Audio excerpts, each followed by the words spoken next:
जी हाँ दोस्तों, माही निकला कातिल, मिली उम्र कैद की सजा। बेटे की परवरिश अच्छी हो इसलिए की हत्या। 6 महीने की बच्ची को नाले में एक मां ने उसे फेंक दिया था। आखिर क्या वजह थी कि एक मां ने अपने 6 साल बच्चे को एक नाले में फेंक दिया? तो चलिए कहानी को सुनाते हैं।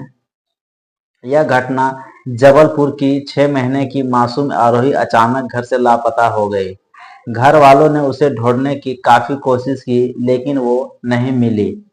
इस बीच मां रितु ने ससुराल वालों पर गंभीर आरोप लगाया। कहा कि जब से मेरी बेटी हुई है तब से ससुराल वालों का रवैया कुछ ठीक ठाक नहीं रहा है। वो बेटी के जन्म से खुशी नहीं थे। बच्ची को गायब हुए 7 दिन बीत चुके थे मगर उसका कहीं कोई पता नहीं चल रहा था। इस बीच एक ब्यूटी पार्लर पर जांच करते हुए एक पुलिस की टीम पहुंची, जहां सड़क की तरफ से लगे सीसीटीवी कैमरे के फुटेज दिखे तो पुलिस को बड़ा कुलो हाथ लग गया। एक स्कूटी पर आरोपी बच्चे को बैग में ले जाते हुए नजर आया। फुटेज में कैद आरोपी कौन निकला, पुलिस ने उस तक कैसे पहुंची, 7 दिन तक बच्ची किस हालत में मिली, बच्ची लापता आखिर क्यों हुई थी। नमस्कार माता एवं बहनों, दोस्तों एवं साथियों, अगर आप लोग मेरे चैनल क्राइम कथा धर्मा पर नए हैं तो कृपया मेरे चैनल को सब्सक्राइबर एवं बेल आइकन घंटा जरूर दबा देना दोस्तों। तो चलिए ज़्यादा समय ना लेते हुए कहानी को फिर से शुरुआत करते हैं।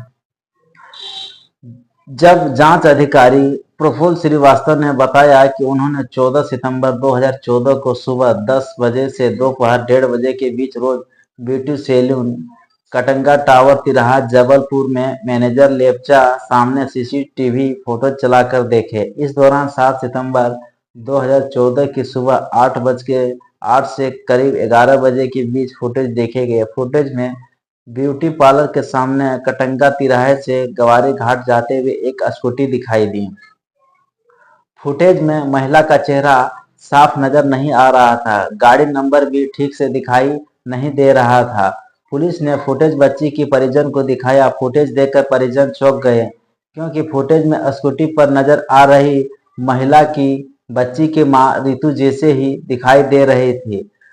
पूछताछ में रितु ने कबूला बच्चों की वहां ले गई थी। पुलिस ने शुरुआती में ही रितु से पूछताछ की थी लेकिन वो लगातार अपने बयान बदलती रही। इस पर पुलिस ने उसे 10 सितंबर को हिरासत में ले लिया मगर तब उस घटना के बारे में उन्होंने उसे कुछ नहीं बताया था। सीसीटीवी फुटेज ने मां रितु को संदेह के घेरे में ला दिया। जब रितु से घटना वाले दिन की गतिविधियों के बारे में पुलिस ने पूछताछ की और उसे क्रॉस चेक किया तो सच्चाई सामने आखिर आ ही गई। कैमरे में बताए समय पर वह एक बैग के साथ जाते हुए दिखी लेकिन आते वक्त कैरी बैग साथ में नहीं था। यहीं से पुलिस का शक जो है वो पुख्ता हो गया। पूछताछ में रितु ने बताया कि वो आरोही के एक बैग में रखकर रामपुर ले गई थी। वहां ले जाकर बच्ची को जीवित अवस्था में नाले में फेंक दिया था। आरोही छोटी थी इसलिए उसे देखभाल की जरूरत ज्यादा थी। वह अक्सर रोती थी इसलिए रितु आरोही से चिढ़ने लग गई थी। परेशान होकर उसने आरोही की हत्या करने की योजना बनाई और एक दिन उसे इस काम करने का आखिर उसे मौका मिल ही गया।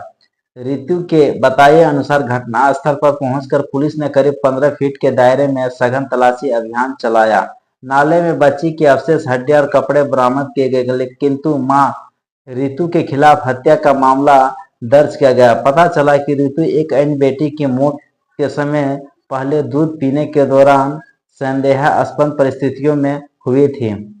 मौके से पुलिस को चांदी की लॉकेट, बच्चों का फ्रॉक मिली जिसे पुलिस ने परिवार वालों को दिखाया। उन्होंने चीजों की पहचान की, बताया कि ये सब आरोही की है। शहर में आग की तरह ये खबर फैली।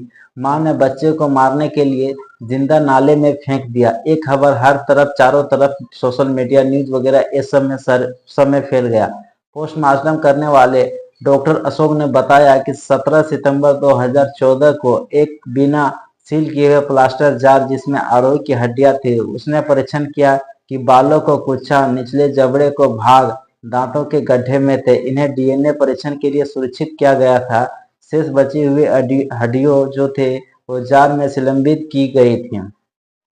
डीएनए रिपोर्ट में ये बात की पुष्टि हो गई कि नाले में जो हड्डियां मिली थी वो आरोही की है। पुलिस ने मामले के जांच के बाद कोर्ट में चालान पेश करवा दिया। कोर्ट में केस की सुनवाई हुई। रितु ने ये मानने को तैयार नहीं थी कि उसने अपनी बच्ची की हत्या की है। वह बार बार कोर्ट में यही कहती रही कि उसे फंसाया जा रहा है, हम लोगों को फंसाया जा रहा है। रितु ने कहा ससुराल वालों ने अपने बचाव में उसे 10 सितंबर 2014 को पुलिस के हवाले कर दिया था। पुलिस ने उसे प्रताड़ित करती रही, कागजों पर उसके साइन ले लेती थी। उसने कोर्ट में यह भी कहा कि पुलिस उसे करंट देती थी, कहती थी कि कागज पर साइन करोगे, अगर साइन नहीं करोगे तो मैं तुम्हें करंट लगाएंगे, तुम्हारे परिवार वालों को बंद कर देंगे। वह निर्देश उसे झूठा फंसाया गया है। लेकिन कोर्ट में रितु की मां आशा रिजवानी ने कहा आरोही के जन्म के वक्त में बेटी के ससुराल जबलपुर आई हुई थी। करीब 1.5-2 महीने यहाँ रहती। इन 1.5-2 महीने में मैंने दामाद और ससुराल वालों के व्यवहार से महसूस किया कि उन्हें बच्ची की जन्म की कोई खुशी नहीं हुई। बेटी के ससुराल वाले और दामाद ने कहा कि रितु को मायके धुलिया ले जाओ। मैं दोनों बच्चों और रितु को धुलिया ले आई। वहाँ रितु 2 महीने रुकी थी, लेकिन रितु को लेने ससुराल वाले वहां नहीं आए और फिर मैंने बेटी रितु को ले जाकर जबलपुर गई और उसे वहां छोड़ा। तब भी ससुराल वाले खुश नहीं थे, शायद लड़की होने की वजह। करीब 1.5 महीने बाद समधी का फोन आया, नितिन आरोही गुम हो गए। मैं पति के साथ तुरंत जबलपुर पहुंची।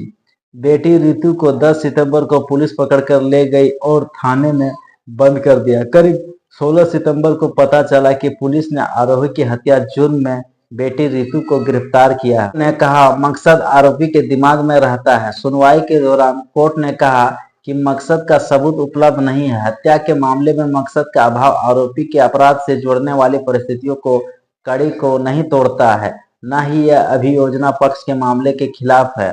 हालांकि परिस्थितियां साज के मामले में मकसद महत्वपूर्ण हो सकता है, यह हमेशा आरोपी के दिमाग में बंद रहता है और कभी कभी इसे खोलना बहुत ही मुश्किल हो जाता है।